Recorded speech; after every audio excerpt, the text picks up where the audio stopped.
제가 한국에서 대학교 1학년 때, 그러니까 지금으로부터 40년 이상 된 일입니다. 대학교 1학년 때 이런 일이 있었어요. 그때 한참 유신 반대 데모가 심했습니다. 그래서 학교 문을 닫았어요. 휴업을 했습니다. 그래서 저는 서울에 있는 남산도서관에 거기로 등교를 했어요. 오랫동안 날마다 거기로 갔습니다. 거기 가서 수많은 책들을 거기서 읽었어요. 그 책을 읽으면서 제가 인생에 대해서 고민하게 되었고, 그리고 나중에 이제 예수님을 만나는 그러한 계기가 되기도 했습니다. 그런데 하루는 어떤 책을 읽으니까 거기에 이런 말이 있더라고요. 에드워드 기본이라고 하는 사람이 쓴 로마 흥망사를 읽으면 거기서 많은 지혜를 얻게 될 것이다, 그런 글을 읽었어요. 그래서 제가 그 책을 한번 읽어보기로 한번 작정을 했습니다. 도전을 했어요. 그래서 그 책을 도서관에 마침 있더라고요. 그 책을 제가 제 1권을 대출을 받았습니다. 깜짝 놀랐어요. 얼마나 큰지. 그 책은 1776년에 이 사람이 처음 발간을 이제 한 것인데 6권으로 되어져 있습니다. 6권. 그런데 한 권이 브리테니카 백과사전 있죠. 그렇게 돼 있어요. 그렇게 아주 크고 두껍습니다. 그 영어로 됐는데 아주 깨알 같은 글씨로 됐어요. 그렇게 큰 책에. 그러나 한번 제가 읽어보기로 했습니다. 그래서 일주일인가 2주간을 그 책에 매달렸어요. 그래서 계속 그 책을 읽었습니다. 제가 얼마나 읽었을까요? 그렇게 꼬박 그 책을 붙잡고 씨름을 했는데 겨우 제 1권 5분의 1까지밖에 못 읽었어요. 지금도 여러분들이 남산도서관에 가셔서 그 책을 한번 대출해 보세요. 제 1권. 그러면 제 손때가 거기에 묻어 있을 거예요. 하여튼 5분의 1까지만. 결론적으로 그 에드워드 기본이라고 하는 사람이 로마가 망한 원인을 5가지를 얘기했습니다. 첫째는 뭐냐? 사치가 극심했다. 사치가 심했다는 것입니다. 그 다음에 두 번째로 이혼율이 높아서 가정의 안정이 깨졌다. 그 다음에 세 번째, 과도한 세금. 그 다음에 네 번째는 노예가 대량으로 수입이 돼가지고 근로의 정신이 깨졌다. 그리고 다섯 번째는 강하고 용감한 젊은이들이 전쟁에서 너무 많이 죽었다. 이 5가지를 꼽았습니다. 재미있는 분석입니다. 그런데 가만히 보게 되면 그런 모든 원인은 다 현상적으로 밖으로 나타난 원인만을 살펴본 것입니다. 더 중요한 원인이 있어요. 그것은 그 배후에 역사하신 하나님의 손길과 하나님의 심판이 있었다는 사실을 간과했습니다.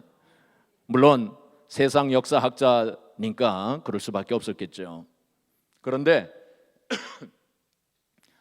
아주 유명한 그 역사학자였던 영국의 아놀드 토인비라고 하는 사람이 의미 있는 말을 했습니다. 뭐라고 말을 했냐면 모든 문명의 쇠퇴와 파멸은 죄의 값이다 그랬어요.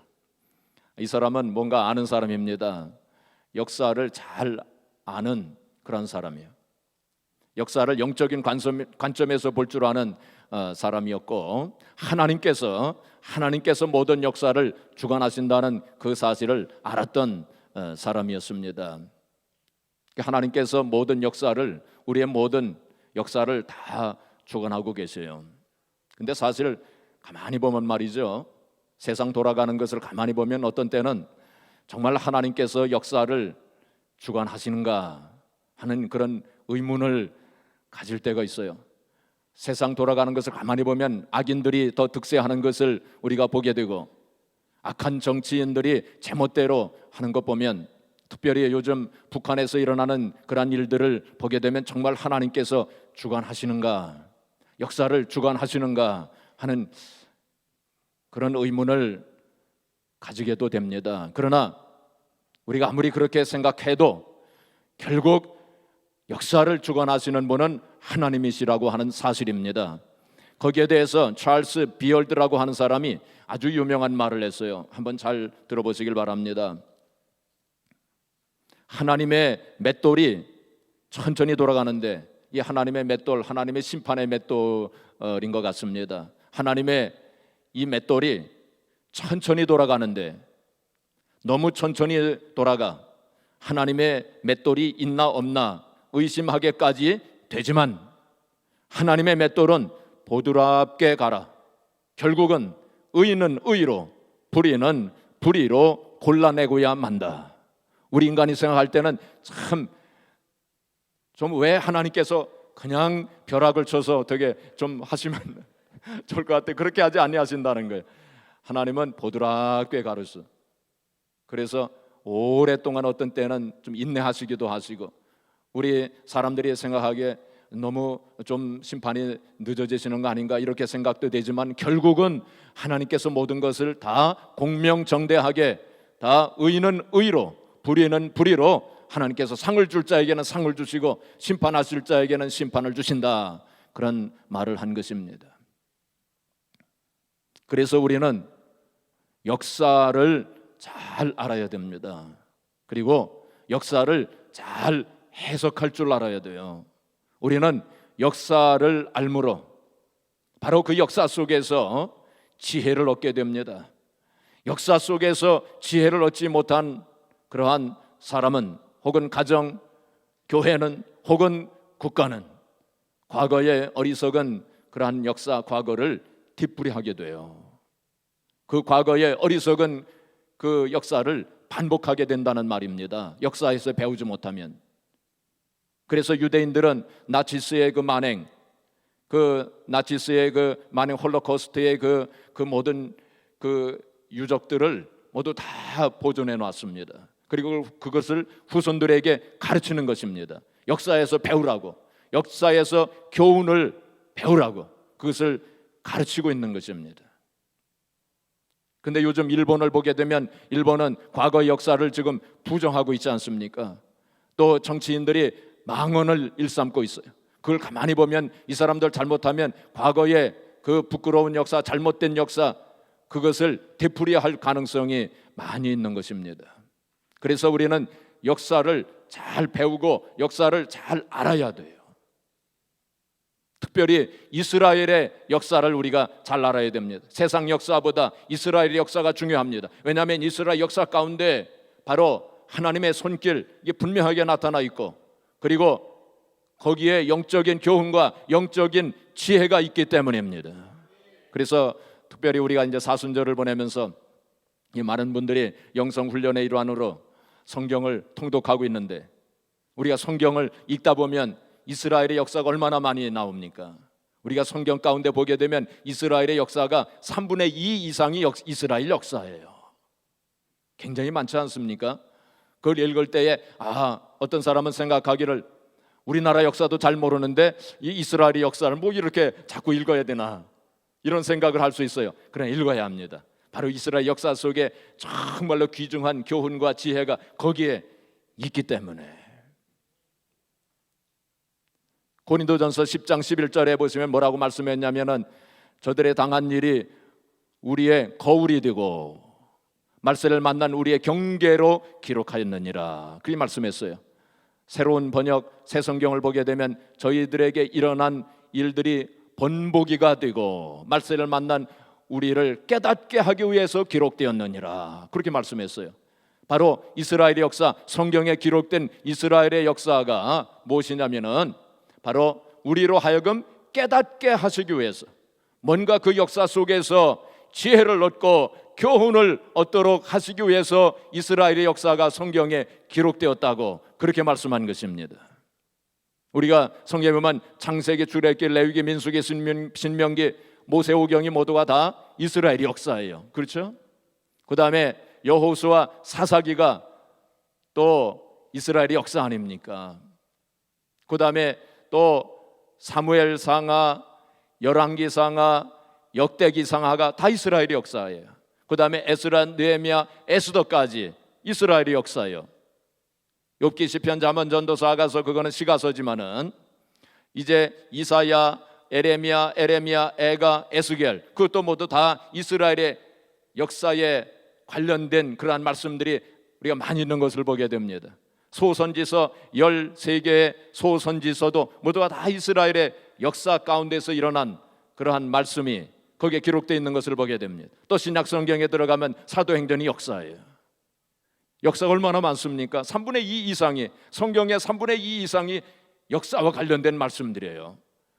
그래서 이스라엘의 역사를 이렇게 기록한 것은 바로 그곳에서 그 말씀을 통해서, 그 역사를 통해서 교훈을 얻고 지혜를 얻도록 하시기 위해서 성경에 그렇게 기록되었다, 그렇게 말씀한 것입니다.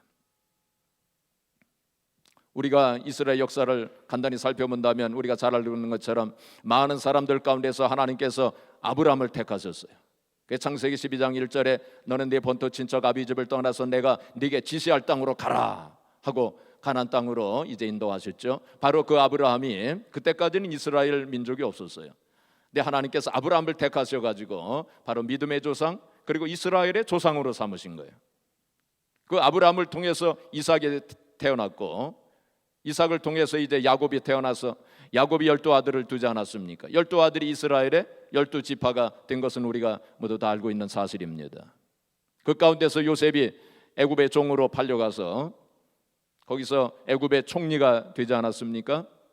거기서 이제 애굽의 총리가 된 후에 자기 아버지하고 그리고 형들 가족을 다 불러가지고 거기서 살면서 430년간을 거기서 살게 됩니다. 나중에는 요셉을 알지 못한 왕들이 이스라엘 백성들을 핍박하지 않았습니까? 거기서 정말 종살이 하다시피 그렇게 살다가 하나님께서 모세를 통하여서 이스라엘 백성들을 이제 인도하시는데 홍해를 건너게 하시고 광야에서 40년간 방황하게 하시고 거의 결국에는 가나안 땅으로 들어가지 않습니까? 가나안 땅에 들어가서 살게 되는데 그때까지 이스라엘 백성들에게 왕이 없었어요. 이스라엘 백성들이 하나님께 우리에게도 왕을 주시옵소서, 다른 민족은 다 왕이 있는데 왜 우리만 왕이 없습니까? 그랬을 때 하나님께서 내가 왕인데 너희들에게 무슨 왕이 필요하겠느냐, 그리 말씀하셨지만은 이스라엘 백성들이 계속 그래도 왕이 필요합니다, 왕을 주세요. 그래가지고 하나님께서 사울을 초대 왕으로 주시지 않았습니까? 그 다음에 이제 다윗이 두 번째 왕이 되어지고 그 다음에 솔로몬이죠. 이게 솔로몬 이후에 이스라엘 나라가 두 나라로 갈라지게 됩니다. 북방왕국과 남방왕국. 북방왕국은 이스라엘이라고 불렀고 남방왕국은 뭐라고 불렀어요? 유다라고 부르지 않았습니까? 그 두 나라 갈라진 것이 BC 922년에 갈라졌어요. 그리고 북방왕국 이스라엘은 9대조 19왕입니다. 9대조. 그러니까 북방왕국 이스라엘은 혁명이 자주 일어났어요. 역성혁명이 일어난 것입니다. 그래서 왕조가 자꾸 바뀌어요. 9번이나. 9대조 19왕입니다. 19왕이 이스라엘을 통치했어요. 그러다가 BC 722년에 아수르에 의해서 망합니다. 디아스포라가 되어가지고 전역에 퍼져나가게 됐죠. 남방왕국 유다는 20왕입니다. 근데 남방왕국 유다는 계속 다윗의 후손이 왕이 되었어요. 거기는 혁명이 일어나지 않았습니다. 그래서 20왕이 통치하다가 결국 BC 586년에 이제 바벨론에 의해서 망하게 됩니다. 오늘 본문 말씀은 바로 그 말씀이에요. 오늘 본문 말씀은 바로 유다의 마지막 왕 시드기야 왕 때 바벨론이 쳐들어옵니다. 바벨론이 쳐들어와 가지고 예루살렘을 포위를 했는데 1년 반 동안 포위를 합니다. 그래서 예루살렘 성의 양식이 다 떨어집니다. 결국 이제 성벽이 무너지고 이 시드기야가 도망가다가 붙잡히게 됩니다. 그리고 그 시드기야 왕이 림나에 있는 바벨론 왕 앞에까지 끌려가게 돼요. 거기서 참 비참한 그 정경이 벌어지게 되는데 그 시드기야 왕 앞에서 자기 아들들이 죽는 것을 목도하게 됩니다. 그리고 두 눈이 뽑혀요. 그리고는 쇠사슬에 묶여져 가지고 바벨론으로 끌려가게 됩니다. 참 비참한 역사입니다. 비극적인 역사입니다. 그리고 이제 성전은 다 회파됩니다. 다 불타게 됩니다. 성벽도 다 무너집니다. 그리고 많은 사람들이, 좀 똑똑한 사람들은 전부 바벨론으로 다 포로로 끌고 가게 됩니다. 오늘 열왕기하 25장의 그 말씀이 바로 그 말씀이에요. 비극적인 역사입니다. 비참한 역사입니다. 왜 이렇게 유다가 이렇게 망할 수밖에 없었는가? 세상의 역사학자들은 그 당시 바벨론이 너무나도 강성했기 때문에 어쩔 수 없는 상황이었다고 그렇게 해석합니다. 또 어떤 다른 역사학자들은 다른 원인을 제시하기도 합니다. 그러나 성경은 분명하게 유다가 멸망한 원인을 우리에게 분명하게 말씀해 주시고 있습니다. 우리 성경을 한 군데 찾아보겠습니다. 역대하 36장을 한번 같이 찾아보겠습니다. 역대하 36장. 여기 보시면은 하나님께서 그 유다가 멸망한 원인에 대해서 역대하 36장 11절에 보시면 시드기야가 왕위에 오를 때에 나이가 21세라 예루살렘에서 11년 동안 다스리며 그의 하나님 보시기에 악을 행하고 그랬습니다. 시드기야가 하나님 보시기에 악을 행하고 선지자 에레미야가 여호와의 말씀으로 일러도 그 앞에서 겸손하지 아니하였으며 그 당시 에레미야 선지자가 시드기야 왕에게 여러 번 이제 충고를 했고 권면을 했지만 그걸 듣지 아니했다는 것입니다. 또한 13절에 보시면은 목을 곧게 하며 마음을 완악하게 하여 이스라엘 하나님 여호와께로 돌아오지 아니하였고 14절에 모든 제사장들의 우두머리들과 백성도 크게 범죄하여 왕뿐만이 아니라 제사장들 그런 백성들이 다 하나님 앞에 범죄했다는 것입니다. 이방 모든 가증한 일을 따라서 여호와께서 예루살렘에 거룩하게 두신 그의 전을 더럽게 하였으며 우상을 섬기고 성전을 더럽히고 그러한 죄를 범하였다고 말씀했습니다. 16절에 보시면 그의 백성이 하나님의 사신들을 비웃고 하나님께서 사신들을 보내시고 선지자들을 보내셨지만은 백성들이 그의 하나님께서 보내신 선지자들을 비웃었다고 그렇게 말씀했습니다. 그의 말씀을 멸시하며 그의 선지자를 욕하여 여호와의 진노를 그의 백성에게 미치게 하여 회복할 수 없게 하였으므로 하나님의 갈대아 왕의 손에, 갈대아 왕은 바벨론 왕입니다. 바벨론 왕의 손에 그들을 다 넘기셨다고 그렇게 분명하게 그 원인을 우리에게 말씀하시고 있습니다. 사랑하는 성도 여러분, 하나님은 역사의 창조자가 되십니다. 또한 하나님은 역사의 주관자가 되십니다. 창세기 1장 1절에 보시면 태초에 하나님이 천지를 창조하셨다고 말씀했습니다. 바로 하나님께서 역사를 창조하셨다는 것입니다. 역사를 시작하신 분이 바로 하나님이셔요. 그리고 계시록 7장 1절에 보시면은 네 천사가 땅 네 사면에서 바람을 붙들고 있는 그 장면이 거기에 나옵니다. 무슨 뜻입니까? 바로 그것은 하나님께서 역사를 지금도 운행하시고 또 주관하고 계시다고 하는 그 사실을 우리에게 보여주시는 대목입니다. 바로 하나님께서는 역사를 창조하시고 또 역사를 주관하시는 분이십니다. 우리가 이 세상을 보면은 악한 자들이 제멋대로 하는 것 같고 악한 정치인들이 제멋대로 하는 것 같아도 결국은 하나님의 뜻이 이루어진다는 것입니다. 그걸 말씀하고 있어요.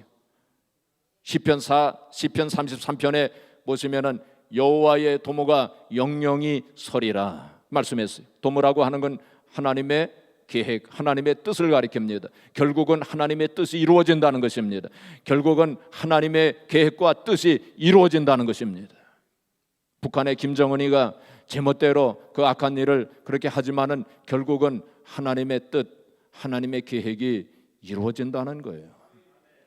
그래서 우리는 역사를 알아야 됩니다. 역사에서 교훈을 우리는 발견해야 됩니다. 키케로라고 하는 사람은 이렇게 얘기했습니다. 역사는 참으로 시대의 증인이요 진실의 등불이다. 그렇게 말했습니다. 제프 홀스는 말하기를 역사는 사람들에게 과거에 대해 일러줌으로써 미래에 대한 판단을 할 수 있게 해준다. 과거 역사를 우리가 잘 이해하게 되면 미래의 어떤 길을 가게 되어야 하는가 하는 그것을 알게 해준다는 거예요. 그런데 말이죠, 헤겔이라고 하는 사람, 이 변증법 만든 사람 헤겔이라는 사람이 뭐라고 얘기했냐면 인간은 역사에서 교훈을 배우지 않는다 그랬어요. 통렬한 지적입니다. 우리 인간은 역사에서 교훈을 배우지 않는다. 우리가 역사에서 교훈을 배우고 역사에서 지혜를 배워야 될 터인데 사람들은 역사에서 교훈을 배우지 않는다라고 그렇게 말했습니다. 사실 생각해 보면 그 말이 맞는 말인 것 같아요. 사람들이 과거 역사에서 교훈을 배우지 않습니다. 우리가 성경에서 보게 되면 사사기를 읽게 됩니다. 거기 사사기를 보면 이스라엘 백성들의 그 모습이 나오지 않습니까? 거기 보면은 이스라엘 백성들이 타락합니다. 하나님을 떠납니다. 우상을 섬깁니다. 그러면은 어떻게 됩니까? 하나님의 징계가 임해요. 하나님의 징계가 임하면은 또 이스라엘 백성들이 울고불고 하면서 하나님 앞에 회개하고 통회합니다. 그러면 하나님께서 사사를 세우셔 가지고 그들을 구원해 주십니다. 그러면은 조금 있으면 또 그들이 또 타락합니다. 그러면 또 하나님의 징계가 임하고, 그러면 또 울고불고 통회하고 회개하고, 그러면 하나님의 구원이 임하고, 그러면 또 타락하고, 뭐 그게 계속 반복이 되는 거예요. 그게 한두 번이 아닙니다. 우리가 사사기를 읽으면서 야, 이렇게 어리석은 사람들이 있나? 그래 그것을 왜 이렇게 반복을 하는가? 한번 그것을 경험을 했으면 깨달았어야 할 터인데 왜 깨닫지를 못하고 계속 똑같은 일을 그렇게 반복을 하는가? 그렇게 단식을 하지만은 그 사람들의 모습이 다른 사람들의 모습이 아니라 바로 우리들의 모습이라는 것입니다. 그 사람들의 모습이 바로 다른 사람의 모습이 아니라 바로 나의 모습이라는 거예요. 사람들은 과거 역사에서 배우지를 못한다는 거예요. 사실 우리 개인적으로 볼 때에 개인의 과거가 우리 개인의 역사 아닙니까? 그렇죠? 우리 가정의 과거가 우리 가정의 역사 아닙니까? 우리 교회 과거의 일들, 그 과거가 바로 우리 교회의 역사 아닙니까? 바로 우리 민족의 과거가 우리 민족의 역사예요. 그런데 우리는 그 과거의 역사 속에서 배우지를 못해요. 개인이나 가정이나 교회나 혹은 민족이나 과거 역사에서 배워야 될 터인데 교훈과 지혜를 얻어야 될 텐데 우리가 배우지 못하기 때문에 잠언서 26장 11절에 보시면 미련한 자는 미련한 것을 거듭 행하느니라 그걸 말씀했어요. 과거 역사에서 배우지 못하면 계속 과거의 역사를 되풀이한다는 거예요. 과거에 잘못한 거, 과거에 실패한 거 그걸 계속 되풀이한다는 거예요. 그래서 우리는 과거 역사를 배워야 돼요. 과거 역사에서 교훈과 지혜를 얻어야 하는 것입니다. 한국의 간디라고 불려지는 함석헌 선생께서 뜻으로 본 한국 역사 거기 보면 이런 말이 나옵니다. 쓰다가 말고 붓을 놓고 눈물을 닦지 아니하면 안 되는 이 역사, 우리나라 역사 참 얼마나 참 슬픈 역사가 많습니까? 쓰다가 말고 붓을 놓고 눈물을 닦지 아니하면 안 되는 이 역사, 눈물을 닦으면서도 또 쓰지 아니하면 안 되는 이 역사, 셰익스피어를 못 읽고 괴테를 몰라도 이 역사만은 알아야 한다. 내 사랑하는 딸들아, 내 사랑하는 아들들아, 그렇게 절규했어요. 우리의 이 역사 참 부끄러운 일들이 많지만은 이 역사를 알아야 한다는 거예요. 개인적으로도 마찬가지입니다. 과거에 있었던 일들 생각해 보기도 싫은 그러한 일들도 많이 있겠지만은 그 역사를 우리가 생각해야 돼요. 깊이 생각해야 돼요. 가정적으로도 마찬가지예요. 교회적으로도 그 역사, 우리에게 있는 역사를 깊이 생각해야 돼요. 그래서 그 역사를 알고 그 역사 속에서 교훈과 지혜를 우리가 깨달아야 합니다. 그렇지 않으면 우리는 잘못된 그것을 되풀이할 수밖에 없는 것입니다. 그래서 우리는 역사를 깊이 생각하면서 그 역사를 잘 해석할 줄 알아야 돼요. 뭐 할 줄 알아야 돼요? 해석할 줄 알아야 돼요. 인터프리테이션을 잘해야 돼요. 과거의 역사를 잘 해석할 줄 알아야 됩니다. 세상 사람들은 세상적인 관점으로 역사를 해석합니다. 과거에 있었던 일들을 세상적인 관점에 그때 재수가 없어서 뭐 이런 식으로 그래 해석합니다. 그때 내가 뭐 돕는 사람도 없었고 백도 없었고 뭐 등등 이런 식으로 생각할 수 있습니다. 그러나 우리는 이 해석을 하는 데 있어서 영적인 관점에서, 신앙적인 관점에서 이 과거 역사를 우리는 해석할 줄 알아야 돼요. 개인적으로 일어난 일 혹은 가정적으로 일어난 일, 교회에서 있었던 그러한 일들을 영적인 관점에서, 하나님의 관점에서 이건 우리가 잘 해석해야 돼요. 그래서 그때 하나님께서 이렇게 인도하셨지, 그때 하나님께서 이렇게 징계하셨지, 내가 왜 그때 징계를 받았어야 하며 어떻게 하나님께서 징계하셨는가, 그것을 우리가 해석할 줄 알아야 됩니다. 그리고 또 하나님께서 그때 나에게 이렇게 은혜를 베푸시고 이렇게 하나님께서 축복하셨다고 그것을 우리가 잘 해석할 수 있어야 돼요.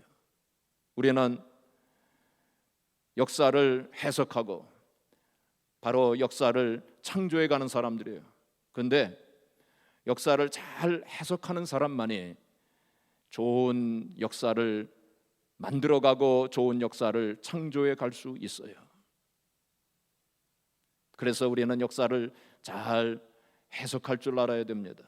그리고 우리는 역사를 만들어 가야 돼요. 하나님께서 기뻐하시는 역사를 우리가 만들어 가야 돼요.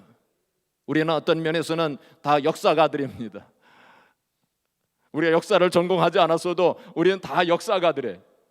나도 모르게, 나도 모르는 사이에 다 역사를 해석하고 있어요. 지금 제 나름대로 역사를 다 해석하고 있어요. 그리고 역사를 지금 만들어 가고 있는 것입니다. 역사를 창조해 가고 있는 것입니다. 어떤 분은 이렇게 생각할지 모릅니다. 나 같은 것이 뭐 역사를 창조? 그렇습니다. 역사를 우리는 창조하는 사람들이에요. 여러분, 나비 효과에 대해서 들어보셨어요? 나비 효과, 나비 효과. 그런 말 있잖아요. 아프리카에서 나비가 날개를 펄럭였어요.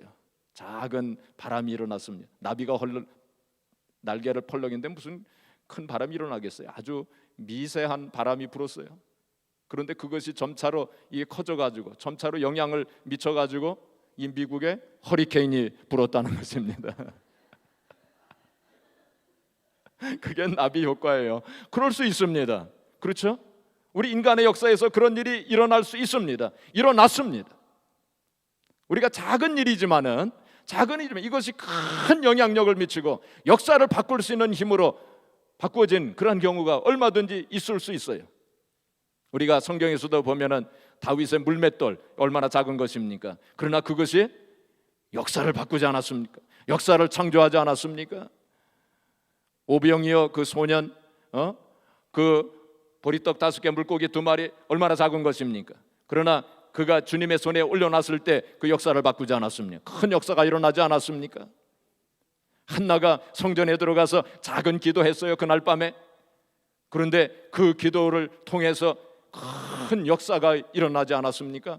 큰 역사가 이루어지지 않았습니까? 우리가 정말로 작은 믿음 혹은 작은 헌신, 작은 희생, 작은 기도, 그런 걸 통해서도 하나님은 얼마든지 역사를 이루실 줄로 믿습니다. 그래서 좌절하지 마세요. 여러분, 포기하지 마세요. 역사를 우리는 이뤄나가야 됩니다. 새로운 역사, 정말 하나님께서 기뻐하시는 역사를 우리는 이뤄나가야 돼요. 우리가 좌절하는 것은 역사의 좌절입니다. 제가 너무 거창하게 말했나요? 우리가 좌절하는 것은, 여러분이 좌절하는 것은 역사가 좌절하는 것입니다.